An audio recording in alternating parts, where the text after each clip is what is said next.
Aslant é o continente perdido no Oceano Arcadiano, que foi o primeiro centro da cultura humana em Golarion, unificada pela inteligência alienígena dos Algolthos, que o nome, esse nome significa mestres velados.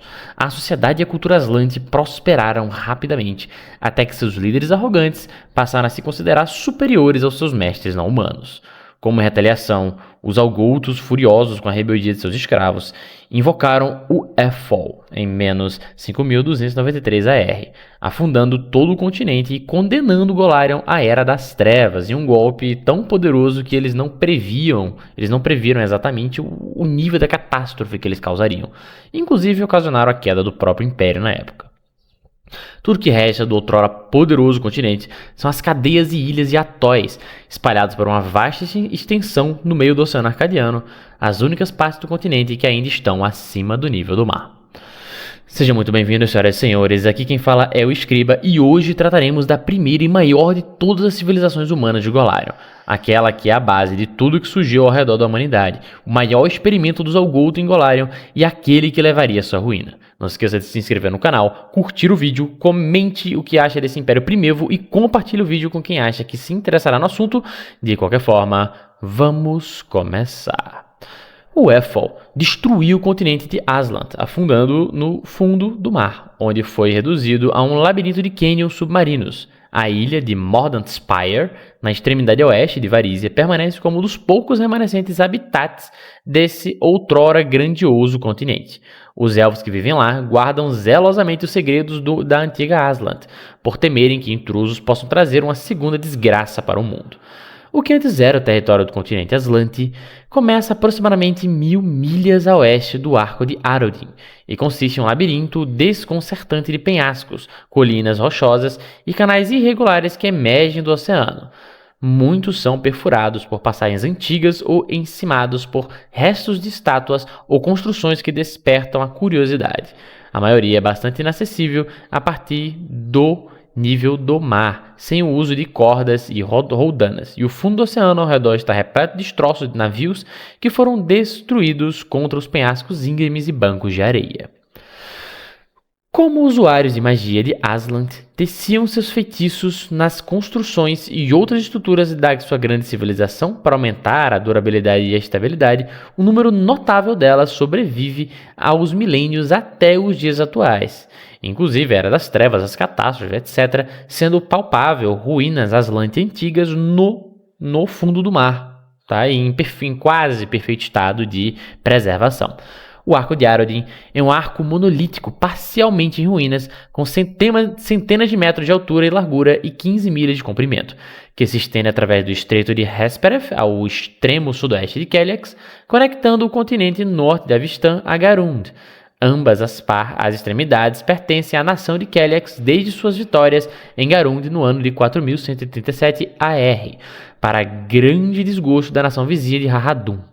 Por meio da fortemente fortificada cidade portuária de Corentin, que controla a extremidade norte do arco, e da cidade de Carey, na extremidade sul, Keliax pode regular efetivamente todo o comércio e tráfego naval pela parte oriental do mar interior. Avistan e Garund nem sempre foram separados por água. Antes do Effol, em menos 5.293 AR, uma ponte de terra conectava os dois continentes no local onde hoje está exatamente o Arco de Arodin. A partir de 2555 AR, milhares de clérigos exilados e devotos fugiram para o norte através do estreito à medida que as leis da mortalidade se espalhavam na cidade de Azir por toda a nação de Hadhadum, encerrando as guerras do juramento. Esses refugiados fugiam da intensa perseguição religiosa em sua terra natal e atravessaram o estreito rumo à cidade de Corentin.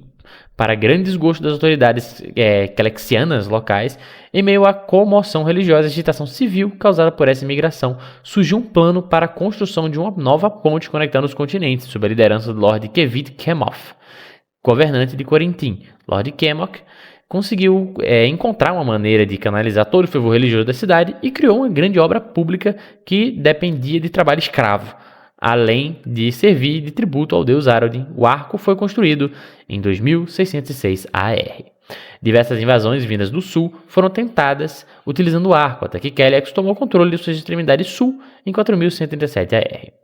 Após o colapso do arco, a pedra angular foi retirada do leito do mar pelos Azarquetes de Kiliani e presenteada a Andoran em 4670 R. A pedra do arco, The Arkstone, ostenta o símbolo de Arodin e foi usada na construção de um monumento a Talmandor, no Campo da Concórdia, conhecido como Monumento da Pedra do Arco. Pouco se sabe sobre a história do Império Aslante, a primeira civilização humana, além da triste história de sua destruição. Muitos estudiosos acreditam que o povo Aslante surgiu nos postos de escravos dos Algoltos, o que pode indicar que seus mestres tenham engenhado os Aslante a partir de humanos primitivos e lhes concedido inteligência e poder, embora não exista nenhuma evidência reconhecida que prove essa teoria, carece de fontes em geral. Outros afirmam que os Algolto simplesmente colocaram os primeiros humanos nômades e habitantes das cavernas no caminho para uma cultura avançada. Seja como for, a cultura Aslante floresceu por milhares de anos sobre o grande continente no meio do Oceano Arcadiano, alcançando patamares de arte, filosofia e ciência jamais sonhados pelos humanos. O que é certo é que nem mesmo os humanos mais esclarecidos ou de mais alta posição sabiam que estavam sendo manipulados por forças sobrenaturais até pouco antes do Webfall. Mitos contam sobre uma antiga guerra entre os Aslante e uma espécie conhecida como os Homens-Serpentes, os Serpent Folks, os Secamins, que nós já mencionamos. Dizem-se que os Aslantes expulsaram seus inimigos da face de Golarion e os forçaram a se esconder nas terras sombrias do subterrâneo. Na batalha final da guerra, Savitch, um heroína Aslante, decapitou o deus serpente Idécios no reino de Secamina, nas profundezas das terras sombrias. Savitch foi a grande heroína Aslante que derrotou o deus dos Homens-Serpentes durante o tempo mítico conhecido como Era das Lendas. Após liderar um exército rumo às selvas de Garund, ela atacou os Homens-Serpentes na cidade subterrânea de Ilmuria, por volta de menos 6.280 R. Sendo uma mera mortal, ela não podia matar o deus de forma definitiva, mas conseguiu decapitá-lo, lançando a cabeça em um lago de fogo e banindo o corpo para as terras sombrias. Savitch, infelizmente, foi envenenada durante essa batalha épica e morreu logo depois. Cultos de Idécios sacrificam vítimas que são feitas para se parecer com Savitch no feriado do seu deus celebrado em 29 de Hova, chamado de Dia da Ruptura. O Império de Tassilon foi fundado originalmente por exilados Aslante. Esses refugiados eram liderados por Shin, um poderoso mago expulso por acreditar que as raças inferiores do mundo poderiam rivalizar com a grande Aslante. Algumas lendas dizem que o Lorde Demônio Zura foi uma vez uma rainha de Aslan que desejava a vida eterna. Nesses contos, os atos depravados de Zura levaram Aslan à decadência e estiveram entre os catalisadores da Era das Trevas. Colônias. O Império Aslante tinha colônias em Avestan e Garund, embora a maioria fossem pequenas vilas ou sítios com alguns edifícios. Algumas dessas colônias hoje são locais de cidades modernas, especialmente em Taldor e Andoran, mas várias outras que não foram destruídas na Webfall permanecem não descobertas ou inexploradas. A vasta e aparentemente abandonada cidade subterrânea de Pegadur, cuja população era composta por colonos sobreviventes do Webfall, foi redescoberta no início do século 47 AR. Ainda e até 4617 ainda não havia sido totalmente explorada. A colônia de Nel Shevota, no que hoje é Taldor, foi destruída durante o Webfall e seu povo foi transformado em mortos-vivos. Agora conhecida como o Vale dos Aslante, a população imortal de Nel Shevota busca principalmente permanecer desconhecida para o mundo exterior. A antiga Aslant foi a cultura humana mais avançada magicamente e tecnologicamente que já existiu, e os poucos artefatos que ocasionalmente aparecem nos mercados da região no mar interior ainda despertam grande admiração e elogios. Estilos arquitetônicos e símbolos Aslante foram copiados das ruínas e inspiraram inúmeras culturas ao longo dos séculos. A solução do Fuso, The Spindle Solution, foi uma organização Aslante que buscava melhorar a vida humana por meio de desenvolvimento e criação de pedras Aeon. Embora o trabalho desse grupo tenha beneficiado milhares de Aslante no auge do Império, na realidade era apenas uma fachada para a iniciativa Ion, a agência de espionagem Aslante. Essa última operava sob o mandado direto do Imperador, que a instruía a promover e defender os interesses de Aslant em todo o mundo, especialmente em sua luta contra os Homens-Serpente. A literatura Aslante. O poema épico Talai, às vezes também conhecido como Talai Distante, é uma das poucas obras literárias Aslante que sobreviveram até a Era Moderna. Escrita por Zeneus de Aslan, Talaia é considerada uma obra-prima literária tão incrível que transportaria seu leitor para um mundo diferente, repleto de beleza, esplendor, opulência e erotismo. Nenhum Aslante de sangue puro sobrevive até os dias atuais, embora sua influência genética seja perceptível nos Taldanos e Calaxianos modernos. Os Aslantes eram um povo orgulhoso, com tom de pele que variava entre oliva e branco pálido, cabelos predominantemente escuros, testas altas e entradas acentuadas no cabelo, além de olhos de cor púrpura intensa, ainda são vistos como características Aslante e são altamente valorizadas em Taldor e Keliax. Os Taldanos, em especial, afirmam que seu império foi fundado por descendentes de Aslan que deslocaram os humanos locais. O deus Arodin é dito ter sido o último Aslante de sangue puro, e com sua ascensão à divindade, acredita-se que essa linhagem tenha chegado ao fim. Devido à devastação causada pelo Wefall, pouco se sabe sobre a antiga cultura dos Aslantes. Tanto os Taldanos quanto os Xalaxianos aspiram a ser seus herdeiros, tanto em sangue quanto em espírito. Muitos elementos estilísticos da cultura Aslante ainda são copiados até hoje por essas civilizações. A descoberta de uma nova joia, uma peça arquitetônica autêntica de Aslan, pode desencadear uma tendência de design seguida por toda a região do mar interior. O povo Aslante falava uma língua também chamada de Aslante ou Aslante Antigo. Embora não seja falado ativamente há milênios, seu legado linguístico persiste em idiomas como Taldano, Muang, Halit e Varisian. Outra forma popular de adoção da cultura Aslante nos tempos atuais é dar a si mesmo a seus filhos nomes arcaicos encontrados em artefatos, mosaicos, murais ou manuscritos. Os nomes Aslantes quase sempre começam com a vogal e nunca incluem sobrenomes. Nomes masculinos populares incluem Acorian, Olhas, Ureste, enquanto nomes femininos incluem Iaome, Omarra ou Ulionestria.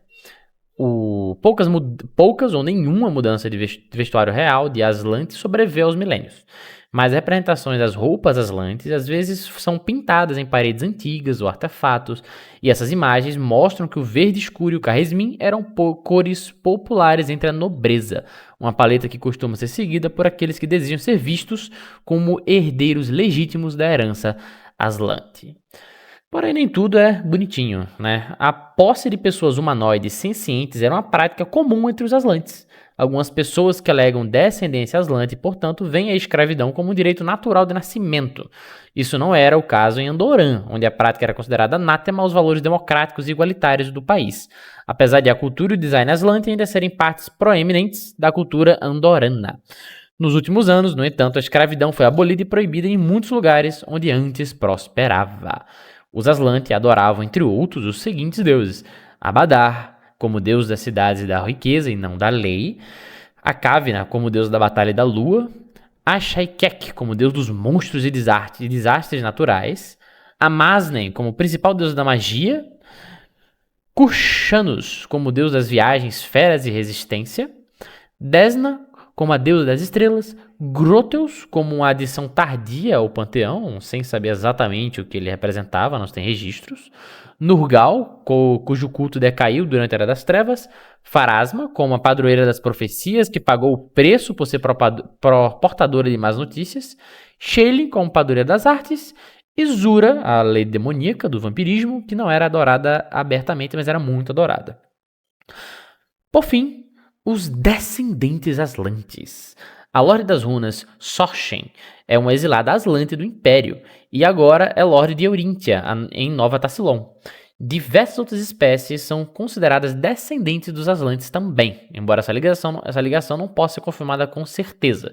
Os Azarquete, também conhecidos como os Homens de Gelras ou os Homens Brânquias, ou Aslantes inferiores, são criaturas anfíbias que há muito passaram a viver no fundo do mar, mantêm conexão com o mundo da superfície por meio de sua presença na ilha de Cortus, especialmente em Escadar e no bairro de Giltown, em Absalom. Disse que possuem a melhor reivindicação como verdadeiros filhos e filhas da antiga Aslante. Os Caligni, também conhecidos como Polfo das Sombras, são descendentes dos Aslantes que fugiram da destruição do Wefall e desceram para as terras sombrias do subterrâneo, podendo ser subdivididos em grupos relacionados como Calignes caçadores, Calignes furtivos e além. Os mestiços ou mongrel folk também são descendentes degenerados que vivem nos reinos de Narvoth no subterrâneo. Os Morlocks foram uma tentativa insana de manter a pureza racial entre descendentes Aslanti e eventualmente regrediram aos bestiais Morlocks, que também habitam principalmente o reino de Secamina no subterrâneo. Os Munavris. Muitos dos navios e embarcações marítimas que sobreviveram à destruição inicial do Ethel foram levados pelos Algulto por uma coluna d'água subterrânea, conhecido como a Trança, chegando ao mar cego, mar sem visão, em Ov no subterrâneo. Esses Aslanti conseguiram evitar a degeneração que afetou seus companheiros sobreviventes em regiões mais rasas das Terras Sombrias, evoluindo para os Munavris, albinos e telepatas. Alguns Calaxianos e Taldanos possuem pequenas quantidades de sangue aslante, o que dá origem a certos traços físicos típicos, como olhos violetas ou entradas de cabelo em pico de viúva. Essas características são geralmente muito valorizadas. Como a maior parte do continente agora está localizada no fundo do Oceano Arcadiano, os habitantes atuais da região são, em sua maioria, criaturas aquáticas, como elfos aquáticos, homens de Gelra e tritões. Em 4717 AR, Andoran fundou uma colônia em uma das ilhas de Ancorato, em Aslant, batizando-a de Recompensa de Talmandor. Lugares de interesse. Apesar de muitos perigos que cercam o continente perdido, Aslant ainda é um ponto de interesse para aventureiros e exploradores que buscam desvendar seus inúmeros segredos. A Sociedade Pathfinder, em especial, patrocinou diversas expedições da região e um número insignificativo dos relatos registrados nas Crônicas Pathfinder tratam de Aslant. Os escritos do Pathfinder Durvin Guest, em particular, fornecem grande parte do conhecimento inicial sobre Aslant na região do Mar Interior. Sendo o berço de toda a civilização humana, Aslant assombra a imaginação da humanidade de formas que poucos outros lugares conseguem. Numerosas ruínas de colônias Aslant são conhecidas ao longo do mar interno e mais para o interior do continente, embora a maioria permaneça escondida ou inexplorada. Assim como as poucas estruturas remanescentes no próprio continente de Aslant, essas ruínas têm mais de 10 mil anos, e a poderosa magia preservadora dos Aslanti as mantém relativamente intactas, embora se acredite que essa magia esteja finalmente se dissipando. Alguns teorizam que esse declínio está ligado à morte do deus Arodin, conhecido como o último Aslanti. Qualquer que seja a causa, as ruínas estão se deteriorando rapidamente, o que levou exploradores e arqueólogos a acelerar o ritmo de sua investigação. Acrolan, a cidade do vidro partido. A primeira e maior das 7 cidades secretas construída pelos antigos Aslanti como lares para aqueles que dominavam a magia psíquica. Embora supostamente destruída pela Wefall, as ruínas vistas atualmente permanecem apenas a uma réplica de vidro da verdadeira Acrolan, que permanece intacta e escondida no plano etéreo. A réplica de vidro da cidade está escondida em um vale acidentado, cercado por penhascos vulcânicos semicirculares em uma das ilhas de Aslant. Suas numerosas torres foram construídas com painéis maciços de vidro colorido canelado. Apesar de devastadas e abandonadas por 10 milênios, as ruínas ainda exalam riqueza e majestade, repleta de estátuas e mosaicos em homenagem a seus construtores e estudantes. Exploradores que passam pelos testes em um templo da cidade réplica ganham acesso à verdadeira Acrolan. A cidade real no planetário permanece intacta desde a Era das Lendas, embora o Ethel tenha desalinhado sua posição em relação à réplica no mundo físico. Em 4617 AR, ela se localizava 120 metros acima das ruínas. Mais de 15 milênios atrás, os primeiros adeptos ascendidos se reuniram em Acrolan para compartilhar conhecimentos, ensinar alunos e planejar a proteção da arte, cultura e espíritos humanos diante de um possível desastre global. No local da reunião, os estudantes construíram a réplica de vidro de Acrolan para homenagear seus mestres e criar um espaço onde pudessem transcender seus corpos físicos e se juntar a eles no plano etéreo. A réplica arruinada foi descoberta por Durvin Guest, cofundador da Sociedade Pathfinder, em sua primeira visita ao continente Aslanti, após descobrir sua localização na Casa dos Ions. Suas vívidas histórias de tesouros e guardiões atraíram muitos aventureiros das regiões do mar interior. Habitantes. Os adeptos ascendidos ainda existem na verdadeira Acrolan, mas o trauma causado pela destruição durante o Ethel, que matou seus estudantes e apagou suas grandes obras, os transformou em aparições, ou wraiths. Os mortos-vivos da cidade réplica espreitam visitantes e tentam atraí-los para o vidro, para que passe a eternidade servindo aos adeptos ascendidos. Merhuretz, uma das ilhas mais altas nas ruínas Aslanti, e outrora uma das maiores montanhas do continente, localizada próxima à costa leste, também chamada de Rocha de Arodin, foi o local onde Arodin reuniu os sobreviventes do Ethel para preparar o êxodo rumo às colônias distantes de Garund e Avistan. Arodin e Ugruscog. Ao chegar, Arodin e seus seguidores descobriram que Mahuretz não estava desabitada. Refugiados e antigos inimigos uniram força para eliminar criaturas feéricas malignas que habitaram a floresta da ilha e impediam a presença humana. Para construir uma frota capaz de cruzar o Oceano Arcadiano, foi necessário desmatar a ilha inteira com esforço conjunto. Durante esse processo, Arodin e seus aliados detectaram uma inteligência maligna que controlava as fadas. A princípio, suspeitaram dos Algulto, mas investigações revelaram que o verdadeiro responsável era o Gruscog, que as fadas alegavam ser tão antigo como a própria Golarion. Arodin encontrou a criatura no cume da montanha, em uma caverna onde jazia um amonite fossilizado do tamanho de um portão de castelo, meio embutido na rocha como um baixo relevo.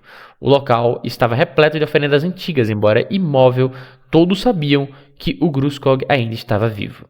Ninguém sabe ao certo o que ocorreu dentro da câmara.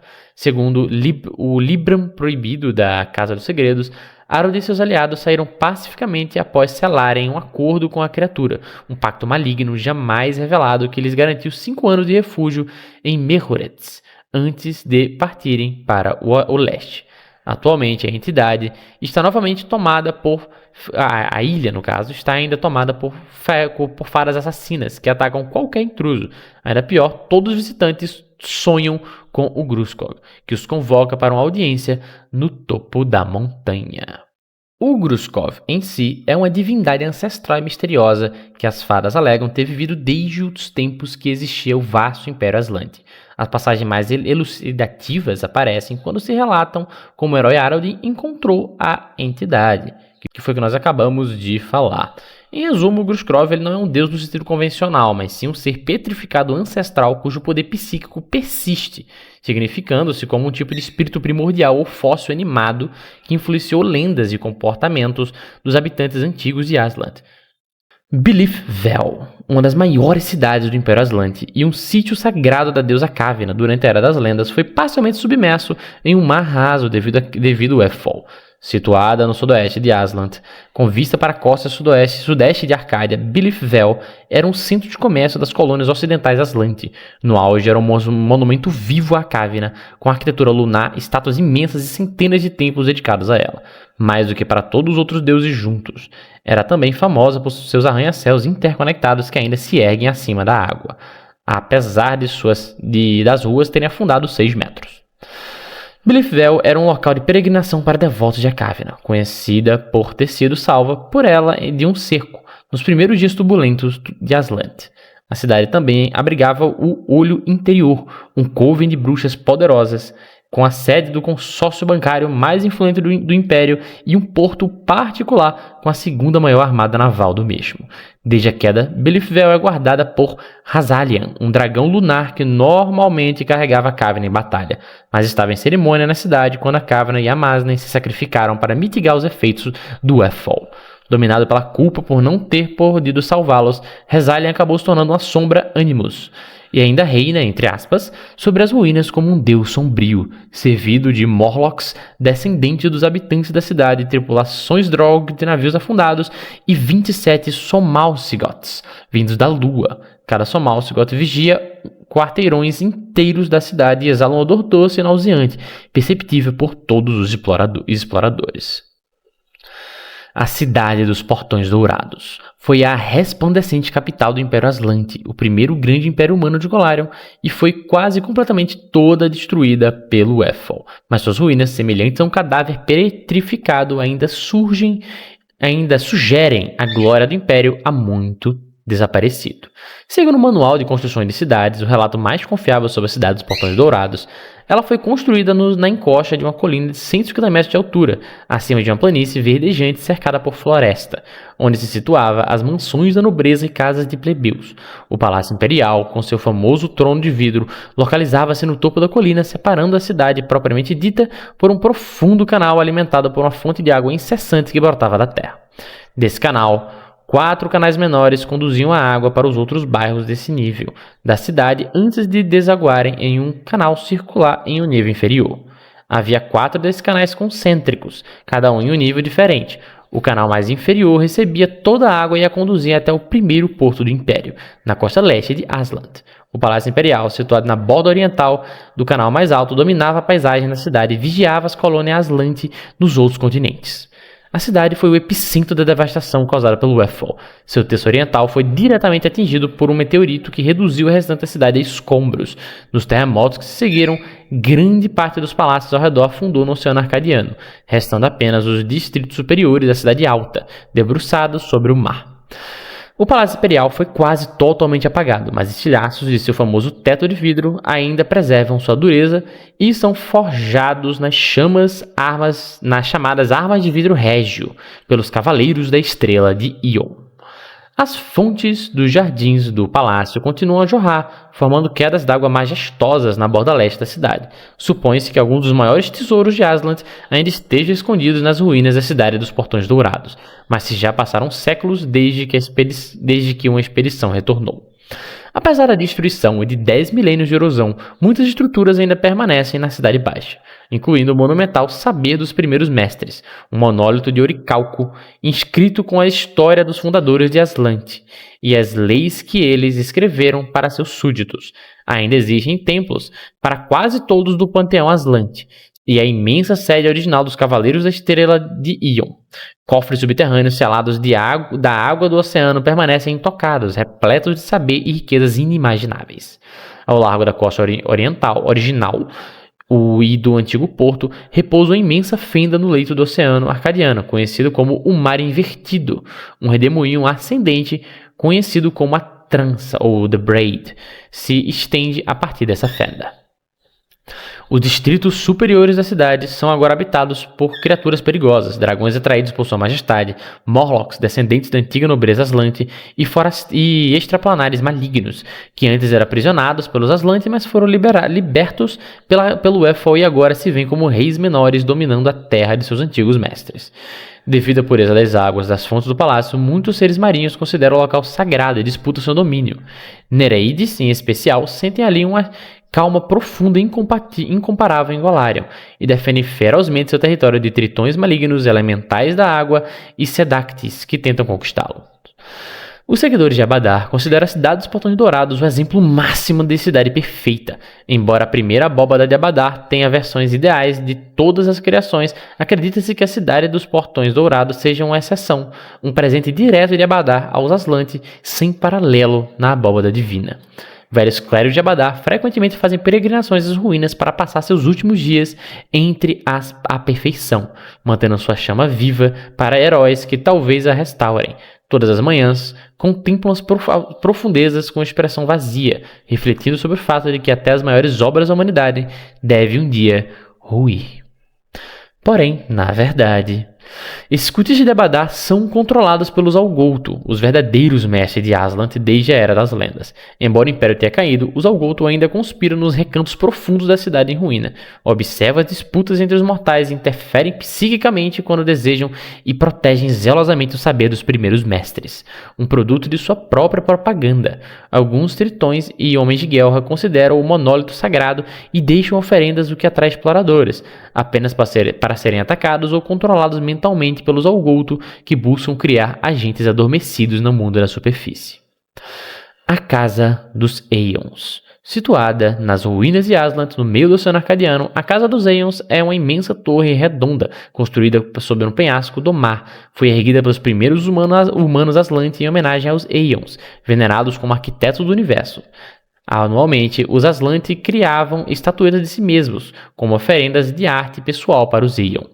Os maiores tesouros da casa são as pedras Aeon, de tipos e formas diversas, incrustadas nas paredes ou empilhadas sobre altares. Segundo a lenda Aslante, essas pedras foram as ferramentas usadas pelos Aeons para criar o universo. A casa foi descoberta por Durvin Guest, agente da Sociedade Pathfinder, durante sua primeira expedição a Aslant. Os segredos que encontrou o levaram a várias outras descobertas. Ele saqueou várias estatuetas e pedras que foram usadas para financiar ou decorar a série da Sociedade Pathfinder em Skyreach, em Absalom. Guest também encontrou o tomo colossal de metal chamado Infalabulum, que detalhava maravilhas do Antigo Império e seus locais exatos, tornando-se um guia para Guest e para toda a Sociedade Pathfinder em suas explorações do velho Império Aslante. Os túneis sobre a casa ainda abrigam criaturas degeneradas, incluindo um Aeon deformado por magia e poder inimaginável. Os degenerados menores espionam visitantes, assustam-nos com ruídos e, se isso falhar, os atacam e os arrastam até o Aeon nas profundezas. Recompensa de Talmandor. A Recompensa de Talmandor é uma colônia andorana fundada em 4617 AR na ilha de Ancorato, uma das principais remanescentes de Aslant. Localiza-se na costa sudoeste do Ancorato, voltada para um porto, a rota de comércio arcadiano Wake, que liga Andoran à Arcádia. Faz escala na colônia e a viagem de navio, partindo de Almas, leva pelo menos 6 semanas. A colônia é administrada por uma governadora dedicada, Ramona Avant. Ocupa o cargo desde sua fundação e ainda está no posto em 4725 AR. Andoran enviou uma frota de reconhecimento às Ilhas Aslante e identificou Ancorato como o local da primeira colônia na região desde a colônia do Templo do Sol. O empreendimento foi financiado pela Bountiful Venture Company, uma empresa de fachada criada pelas casas Naran e Veilin, para manter anonimato e evitar riscos financeiros. Foram lançadas 2 expedições, o Liberty's Herald, em 4616 AR, e o Peregrine, 6 meses depois. A colônia foi atacada por um Alguto renegado, que usou stalkers sem rostos, metamorfos, para se infiltrar na cidade. A conspiração foi impedida por aventureiros, mas os eventos deixaram cicatrizes na comunidade. Ainda assim, a colônia se recuperou e se tornou autossuficiente e lucrativa. Por volta de 4725 AR, o consórcio madeireiro descobriu os financiadores da colônia e pressionou a casa Nayan a se desvincular. Essa tentou então lucrar rapidamente às escondidas da casa Veilan, o que levou a um confronto com a governadora Ramona Avant. Os primeiros administradores foram Highland Arkay, da expedição Liberty Herald, e ele foi sucedido por Ramona Avant, que chegou com a Peregrine. A cidade também abriga Antamaros, de um recife próximo, que começaram a comercializar com os colonos desde a fundação. Eles pescam e colaboram com os construtores de navios locais. As Torres do Paraíso. As Torres do Paraíso foram erguidas no leito salgado do deserto inabitado de Aslant por cientistas Aslantes um século antes da queda. Sua finalidade secreta era elevar a humanidade até os céus para que estivessem em igualdade com os deuses. O destino de seus construtores é desconhecido e a história foi reduzida a lenda. Talvez dizem os deuses tenham se enfurecido com a tamanha arrogância e trazido o espaço até a Terra por meio do Airfall.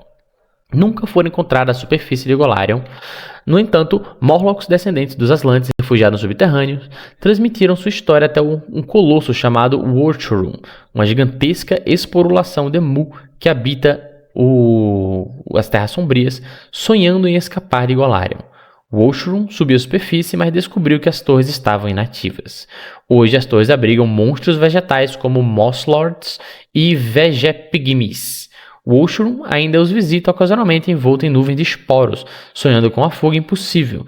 Disse que tesouros astronômicos perdidos estão escondidos em seu interior. Os deuses de Aslant. Algumas antigas divindades incluem Abadar, Apsu, Asmodeus, Calistria, Dahak, Desna, Dobral, Ereshkigal, Gosre, Parasma, Senri e Torag. Além disso, Lissala é apontada como uma divindade aslante significativa no universo do Starfinder, onde ela é a deusa do dever e da obediência e é amplamente adorada dentro do Império Estelar Aslante. Sim, isso existe. Outra figura associada aos Aslantes é Arodin, que, embora não fosse um deus no sentido tradicional, era um humano Aslante imortal que se tornou uma divindade viva após erguer a Pedra Estelar. Naturalmente, falar sobre Aslant não poderia ser feito sem falar sobre o último Aslante. Arodin foi o humano imortal Aslante que ergueu a Pedra Estelar do fundo do mar no mar interior, no ano 1 da Era do Registro. Fundou a cidade de Absalom e se tornou o deus patrono da humanidade. Ele foi uma vez profetizado para conduzir a humanidade a uma era de glória, mas no dia de seu suposto retorno, aparentemente morreu por causas misteriosas, lançando Golarion em um futuro incerto e na Era dos Presságios Perdidos. Arodin nasceu nos tumultuosos dias finais do Império Aslante. Segundo as lendas, ele era um ferreiro inigualável e o principal fabricante de espadas de Aslant, e empunhou pessoalmente muitas de suas armas para defender Aslant do caos de suas últimas décadas. Ele era seguidor de Akavna, a deusa da lua Aslante, e de Amasnen, deus da magia. Sua criação mais famosa nesse período foi o Diamante Aslante, uma espada com lâmina de joia translúcida destinada ao próximo imperador. Quando então o imperador falhou em escolher um sucessor entre candidatos medíocres, pediu a Arodin que decidisse por ele. Arodi, então, decidiu guardar o diamante Aslante. Muitos acreditam que essa decisão provocou os Mestres Velados a invocarem o Ethel, destruindo Aslant. Após a destruição de sua terra natal, Arodin liderou o sobrevivente Aslante rumo ao leste, às colônias do Império em Avistan, e tentou preservar o vasto legado cultural da civilização, especialmente os avanços mágicos inigualáveis. Durante esse período, Arodin, de alguma forma, se tornou imortal enquanto seus contemporâneos se misturavam com os locais. Envelheciam e morriam. Com o tempo, passou a ser conhecido como o último dos primeiros humanos e o último Aslante, por aparentemente ter sido o último alto Aslante puro a morrer, o que levaria milhares de anos. A Kavna é uma divindade há muito esquecida do povo Aslante. Dedicada à lua e à batalha defensiva, ela era gentil e compassiva e via a humanidade como algo a ser protegido e valorizado. Quando a Kavna descobriu o plano dos Algulto para destruir o continente, decidiu resistir para proteger Golarion e seu povo do Ethel, recusando-se a recuar mesmo diante dos apelos de seu amante Amasnen. A Kavna puxou a lua de Golarion de sua órbita para interceptar o imenso asteroide conhecido como a Estrela de Eon. O impacto com a Lua despedaçou o projeto destruidor de mundos em milhares de fragmentos, mas não desviou seu curso. Em vez disso, os estilhaços perfuraram mortalmente a manifestação física da deusa. Devastada pela dor, Amasnen sacrificou-se para neutralizar a magia mortal dos Algulto, que ainda impregnava os fragmentos do meteorito, transformando-o de um aniquilador de mundos em algo que, embora ainda fosse incrivelmente destrutível, deu à vida em Golarion uma chance de sobreviver. Quando o meteoro atingiu Golarion, obliterou o continente de Aslant e lançou o mundo na Era das Trevas, mas não extinguiu toda a vida. O corpo de Kavna caiu no local de um observatório siluriano abandonado, obliterando a estrutura e atravessando a crosta do planeta até o manto. A agulha mordaz ergueu-se de seu túmulo, formada pela essência de sua alma, tentando alcançar o ossuário de Parasma. Os elfos que habitam a agulha dizem ainda ouvir o sussurro de Kavna, mesmo milhares de anos após a sua morte. O fragmento da estrela de Eon que a perfurou tornou-se a pedra estelar e caiu no que hoje é o mar interior, sendo posteriormente erguida por Arodin e usada para ele para ascender a divindade e usada pelos outros deuses humanos ascendidos também. Após sua morte, seu antigo arauto Olondias, o guardião do escudo, utilizou partes de seu reino planar de Kavna para reforçar Bascaral, o refúgio de extraplanares marginalizados no Maelstrom. A Kavna era amante de Amasnen, o deus Aslante da magia, apesar de suas visões divergentes. Antes do Ethel, o futuro último Aslante Arodin era seguidor dos dois. Eles eram citados nos dogmas de Arodin como prova de que os deuses podem morrer, mas a humanidade perdura. A arqui-inimiga de Kavna era Nurgal, que personificava a brutalidade gratuita da guerra, contrastando com o foco defensivo da deusa. Durante o cerco eterno de Asharan, a Kavna auxiliou uma fortaleza Zata lançada no Maelstrom pelas forças de Nurgal. No clímax da batalha, a Kavna partiu Nurgal em dois, lançando seus restos no Maelstrom. Essas metades se tornaram o Duque Infernal Nergal e um deus demoníaco que manteve o nome Nurgal. Belith Vel. Foi, em tempos antigos, a cidade sagrada de Kavna. Centenas de templos eram dedicados a ela, mais do que todos os outros deuses juntos. Imensas estátuas da deusa dividiam espaço com torres e passarelas, e motivos lunares dominavam a arquitetura. Uma história importante nos textos sagrados de Kavna relata o cerco de Belithvel. Quando os atacantes se aproximaram sob o manto da noite, um guarda defensor orou por revelação. A luz crescente brilhou como se fosse cheia. A lua crescente brilhou como se fosse cheia, permitindo aos defensores repelir os invasores. Alguns dos seguidores mais poderosos de Kavna foram os primeiros exploradores da lua de Golarion. Eles se opuseram fortemente à construção da cidade do Sem Rosto, uma prisão de segurança máxima construída em sua superfície, mas falharam em impedir sua edificação. O grande dragão lunar, Rezalian, foi outrora montaria de batalha e confidente mais próximo de Kavna. Ele estava ausente quando a Kavna e a Amasnen se sacrificaram para salvar Golarion. Um dos poucos templos sobreviventes de Kavna está localizado próximo às ruínas da antiga cidade Aslante de Savent Yi, na expansão Muang. Amasnen foi o principal deus da magia no antigo Império Aslante. Seu culto foi proibido no mais jovem Império Tassiloniano, possivelmente por causa de sua feroz rivalidade com a deusa Lissala. Ele foi morto durante o Ethel. Os seguidores de Amasnen tinham uma rivalidade com os Lissala, outra divindade Aslante da magia. A discordância entre eles vinha do fato de Amasnen ensinar alguns conhecimentos deveriam ser mantidos em segredo, enquanto Lissala acreditava que o conhecimento deveria ser compartilhado. Apesar dessa diferença de visão, Amasne era o amante da deusa Aslante da lua e da batalha a Kavna, como já citado.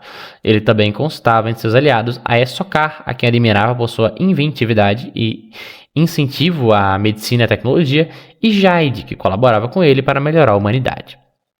Antes da queda da Terra, do Weffall, o futuro último Aslante, patrão da humanidade Arodin, era seguidor dos dois.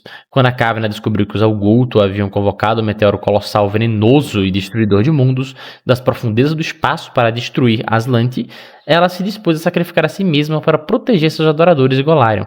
Nenhuma das palavras de Amasnen foi capaz de dissuadi-la. A Kavna usou seus poderes para desviar a órbita da Lua e o que aconteceu, aconteceu, despedaçando a alma Algulto em milhares de fragmentos.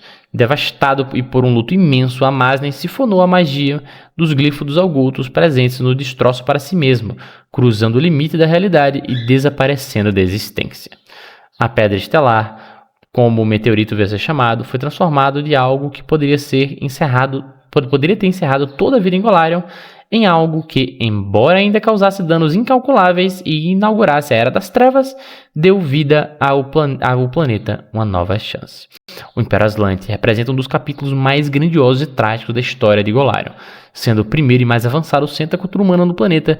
Guiados pela misteriosa inteligência dos Algulto, os Aslante construíram uma civilização cuja magia, arquitetura e conhecimento ultrapassavam em muito as capacidades dos povos contemporâneos e posteriores. Seus feitos são notáveis, desde monumentos titânicos como a cidade de Portões Dourados até as maravilhas tecnomágicas e o uso avançado de magia para transformar o mundo ao seu redor.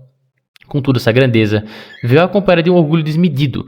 Os líderes Aslante, uma vez submissos aos Algulto, passaram a se considerar superiores até mesmo a esses poderosos seres alienígenas, desafiando a ordem estabelecida. Essa arrogância culminou na destruição do continente, um castigo divino ou cósmico sobre a forma do Weffall, que afundou Aslante e mergulhou Golarion em uma longa era das trevas.